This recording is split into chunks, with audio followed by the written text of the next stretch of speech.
विधायक जननायक जनता पार्टी के पास मौजूद हैं, जो कि किसी भी वक्त यहां पर कांग्रेस पार्टी को अपने समर्थन देकर के भूपेंद्र सिंह हुड्डा को नेता टेस्ट अभी हुआ है, दोबारा इतनी जल्दी कैसे हो सकता है। वहीं दुष्यंत चौटाला भी लगातार राज्यपाल से ये मांग करते आए कि फ्लोर टेस्ट है वो एक बार दोबारा करती चली आई है, क्योंकि अगर आप ग्राफ देखें तो 2014 में चुनाव हुए, उसके बाद वहां पर पूरी कह सकते हैं बहुमत के साथ में वो सत्ता में आते हैं और 2020 में नमस्कार, SPN9 न्यूज आप देख रहे हैं, आपके साथ मैं हूं अक्षय अग्रवाल। स्वागत है तमाम दर्शकों का इस खास पेशकश में 2024 का चौकीदार कौन। 2024 इस साल की भारत में पहचान रहे आम चुनाव, देश की 18वीं लोकसभा और लोकसभा में या कहें लोकतंत्र के महापर्व में जो आम चुनाव हुए वो अब अपने समापन की ओर है। छठे चरण के मतदान के बाद अब बाकी है 1 जून को होने वाला देश के 8 राज्यों की 57 लोकसभा सीटों पर आखिरी और 7वें चरण की वोटिंग। छठे चरण में देखा जाए तो जिस प्रकार से 8 राज्यों के 58 सीटों पर मतदान पड़ा, उन 58 सीटों में हरियाणा की 10 लोकसभा सीटें शामिल थी, जहां पर जनता लोकसभा के लिए या अपना सांसद चुनने के लिए तो मत डाल चुकी है, लेकिन एक बार फिर उन्हें इस साल अपने मत का प्रयोग करना है और वो होगा सरकार के चयन का, केंद्र नहीं राज्य सरकार के चयन का। इस साल हरियाणा में विधानसभा चुनाव भी होने हैं, प्रदेश की सभी 90 विधानसभा सीटों पर। ऐसे में यहां अब अहम हो जाता है उस एंटी इनकम्बेंसी पर बात करना, जिसके चलते हरियाणा में भारतीय जनता पार्टी की सरकार खतरे में नजर आ रही है। भारतीय जनता पार्टी की राहें मुश्किल नजर आ रही है सरकार तीसरी मर्तबा बनाने की। 2014 का वो साल जहन में आता है जब प्रदेश में 47 सीटों पर जीत दर्ज करके बीजेपी ने पहली बार पूर्ण बहुमत हासिल की, सत्ता की चाबी पाई, लेकिन 2019 में पीछे रह गए थे। 45 से भी 46 सीटों पर या कहीं 46 सीटें खाते में अपने चाहिए होती है यहां विधानसभा में बहुमत पाने के लिए, और बीजेपी 40 पर सिमट गई थी। लेकिन क्या अब की बार हरियाणा की जनता बीजेपी को एक और मौका देगी या जनता बदलाव की तरफ देख रही है? ऐसे में तमाम सवाल हैं और न्यूज रूम में भी मेरी इस वक्त मौजूदगी है। ऐसे में तमाम सवालों पर न्यूज रूम के सहयोगियों से बातचीत करेंगे और जानने की कोशिश करेंगे कि भारतीय जनता पार्टी सत्ता में वापसी इस साल के आखिर में हरियाणा में करने वाली है या कांग्रेस इस बार धमाकेदार वापसी करेगी। यहां पर दिनेश मेरे सहयोगी है। दिनेश, हरियाणा पर बात आ चली है, 1 साल का अगर पूरा चक्र देखा जाए बीते या पीछे 6 महीनों से अगले 6 महीने का चक्र देखा जाए, इसमें 5 हिंदी पट्टी के राज्यों में चुनाव हुआ, लोकसभा से पहले सेमीफाइनल में माना गया, फिर लोकसभा चुनाव, अब 4 ही दिन हुए हैं हरियाणा में मत पड़े हुए। लोकसभा के लिए अपने सांसद के चयन के लिए जनता ने वोट का प्रयोग किया, आप भी वोट का प्रयोग करके आए हैं।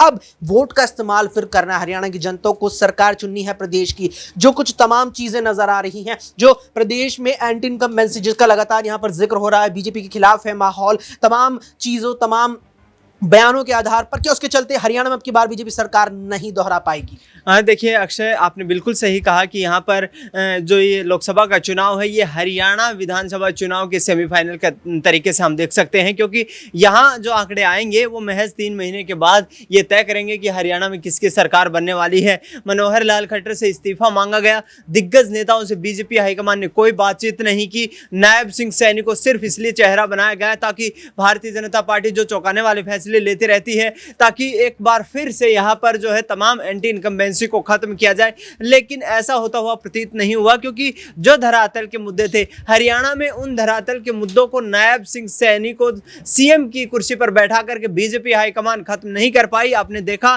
चुनाव प्रचार के दौरान भी हमने देखा कि मनोहर लाल खट्टर जो 9.5 साल तक हरियाणा के मुख्यमंत्री रहे, उनके खिलाफ करनाल में जबरदस्त एंटी इनकम्बेंसी देखने को मिली, विरोध प्रदर्शन हुआ, काले झंडे दिखाए गए, रैलियों में लोग उमड़ करके नहीं आए और मनोहर लाल खट्टर को बीजेपी हाईकमान ने भी कहीं ना कहीं एक नॉन परफॉर्मिंग सीएम की तरह देखा। और झटका लगता हुआ वो इसलिए नजर आ सकता है क्योंकि यहां पर जो सबसे बड़ा मुद्दा था कि भारतीय जनता पार्टी की सरकार दिल्ली में मौजूद थी, इसके साथ साथ देखा जाए तो हरियाणा में मौजूद थी, लेकिन किसानों पर जो आंसू गैस के गोले छोड़े गए, जिस तरीके से जो बैरिकेडिंग की गई, परेशान किया गया, अब किसानों के पास एक वक्त था, हरियाणा के लोगों के पास एक वक्त था कि वोट की चोट चोट से बीजेपी को नुकसान पहुंचाया जाए, और मुझे ऐसा लगता है कि काफी यहाँ पर डैमेज हुआ है भारतीय जनता। जिक्र किया यहाँ पर किसानों पर आंसू गैस के गोले छोड़े गए। 13 फरवरी को तारीख ध्यान में आती है जब यहाँ हरियाणा पंजाब के जो किसान थे वो दिल्ली की ओर कूच करने बढ़े, लेकिन रोक दिया गया था यहाँ पर उन्हें। हाल ही में मनोहर लाल खट्टर सरकार में गृह मंत्री रहे अनिल विज का वीडियो वायरल हुआ, जहां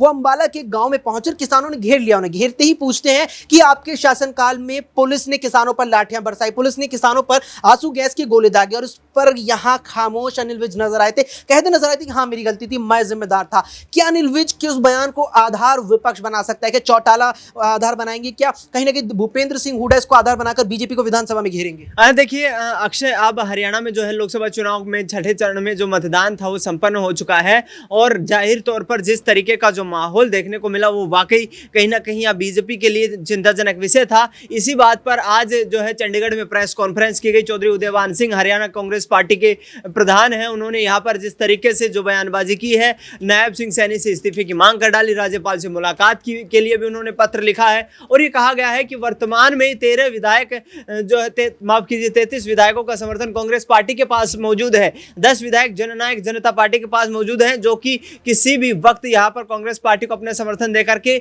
भूपेंद्र सिंह हुड्डा को अपना नेता सदन चुन सकते हैं। इसके साथ साथ बलराज कुंडू निर्दलीय विधायक महम से, और इसके साथ साथ अभय सिंह चौटाला जो एनएलडी का प्रतिनिधित्व करते हैं। तो कहीं ना कहीं भारतीय जनता पार्टी के पास जो 45 का आंकड़ा होना चाहिए, जो 44 का आंकड़ा जो बच गया है वो होना चाहिए, वो कहीं ना कहीं शॉर्ट पड़ता हुआ नजर आ रहा है, छोटा नजर आ रहा है, और वहां पर संख्या बल के आधार पर बीजेपी पिछड़ती हुई नजर आ रही है। आगामी 48 घंटे बहुत महत्वपूर्ण होने वाले हैं। आगामी 48 घंटे महत्वपूर्ण होने वाले हैं, क्योंकि जो बहुमत का आंकड़ा है, जो वो जादुई संख्या है, उससे बीजेपी पीछे नजर आ रही है। सवाल यहाँ हमारे सहयोगी शालिनी से रहेगा। शालिनी, यहाँ पर आंकड़े की बात आ चुकी है, 44 पर बहुमत वर्तमान में है।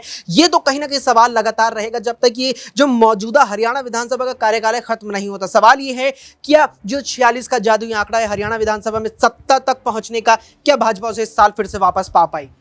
देखिए अक्षय, जिस प्रकार से अभी हरियाणा में देखा जाए तो विधायकों ने, निर्दलीय विधायकों ने काफ़ी फेरबदल कर दिया है। ऐसे में बीजेपी भी परेशान है, और कहीं ना कहीं देखा जाए तो कांग्रेस भी परेशान है, क्योंकि अगर बीजेपी की बात की जाए तो लगातार विपक्ष उन पर हमला करता हुआ दिखाई दे रहा है, और कह रहा है कि जो बीजेपी सरकार है वो कहीं ना कहीं अल्पमत में आ चुकी है। ऐसे में फ्लोर टेस्ट की मांग लगातार हो रही है, जिसको लेकर ये भी कह सकते हैं कि नायब सिंह सैनी वो कहीं ना कहीं थोड़े डरे और घबराए हुए नजर आ रहे हैं।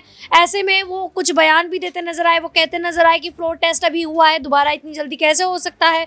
वहीं दुष्यंत चौटाला भी लगातार राज्यपाल से ये मांग करते आए कि फ्लोर टेस्ट है वो एक बार दोबारा से होना चाहिए। जो पहले फ्लोर टेस्ट हो चुका है और अब लोकसभा चुनाव चल रहे हैं, तो ऐसे में फ्लोर टेस्ट होना ये मांग कहीं ना कहीं सही साबित नहीं हो रही है। ऐसे में नायब सैनी भी घबराए हुए कि कहीं उन्हें अपनी हाल फिलहाल में ही जो गद्दी पे बैठे हैं, सीएम गद्दी पे, कहीं वो गद्दी भी उन्हें ना हाथ से छोड़नी पड़े, क्योंकि अगर मनोहर लाल खट्टर की बात करें तो उनका कार्यकाल भी पूरा नहीं हुआ, इससे पहले उन्हें सीएम की गद्दी से हटा दिया गया। सीएम की गद्दी से हटा दिया गया। अब ये जो एक रणनीति है भारतीय जनता पार्टी में बेहद अब यहाँ सामान्य सी नजर आती है। सवाल इस पर हमारे सहयोगी अमन जी से रहेगा। अमन जी, नायब सिंह सैनी, एक नए चेहरे को आगे किया गया, लंबे वक्त से मुख्यमंत्री रहे मनोहर लाल खट्टर को हटा करके, और जब इस प्लान की बात आती है कि आप मुख्यमंत्री ही बदल देते हैं, और खासतौर पर बीजेपी में तो अब कुछ नया नहीं लगता, बहुत सामान्य सा नजर आता है। देखने को हमें मध्य प्रदेश चुनावों में दिखा कि शिवराज सिंह जैसी दिग्गज चेहरा होने के बावजूद उन्हें हटा करके पीएम मोदी के चेहरे पर चुनाव लड़ा। हरियाणा में वो चीज देखने को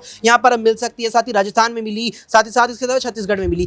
क्या ये जो फैसला मुख्यमंत्री बदलने का रहा है, क्या इसके चलते जो हवा है, जो सियासी हवा में सत्ता विरोधी जो एक कहीं ना कहीं नमक विपक्ष के द्वारा घोला गया है, क्या उसे भाजपा कम पर कर पाएगी और क्या सत्ता तक वापसी पहुंच सकती है? देखिए बिल्कुल, और बीजेपी के लिए बड़ा मुश्किल होगा ये कि सत्ता में फिर वैसे ही काबिज होना जैसे वो अब तक 9.5 साल से करती चली आई है। क्योंकि अगर आप ग्राफ देखें तो 2014 में चुनाव हुए, उसके बाद वहाँ पर पूरी कह सकते हैं बहुमत के साथ में वो सत्ता में आते हैं, और 2020 में 19 में चुनाव होते हैं तो उसमें उनके पास 40 सीटें आती हैं, यानी कि लगातार ग्राफ कम हुआ है बीजेपी का। और 2024 की अगर बात करें करें तो यहाँ पर जिस तरह से चुनाव आने से पहले ही बिहार में जो हरियाणा में जो बीजेपी की स्थिति बदली है और तमाम तरह के जो लोग हैं वो नाराज़ हैं, वो ये बताता है कि हरियाणा में सब कुछ बीजेपी के अंदर ठीक नहीं चल रहा है। इसी वजह से तमाम नेता बड़े जो हैं वो नाराज़ दिखाई देते हैं। हालांकि जब डिबेट शो में आते हैं, टीवी पे आते हैं, तो उनके हाव भाव कुछ और होते हैं, लेकिन अंदर खाने से जो खबर आती है वो ये आती है कि वो लगातार नाराज़ चल रहे हैं। आप देखिए अनिल विज भले ही सामने आकर कहते हैं कि 11 सीटों पर कमल खिलने वाला है, एक तो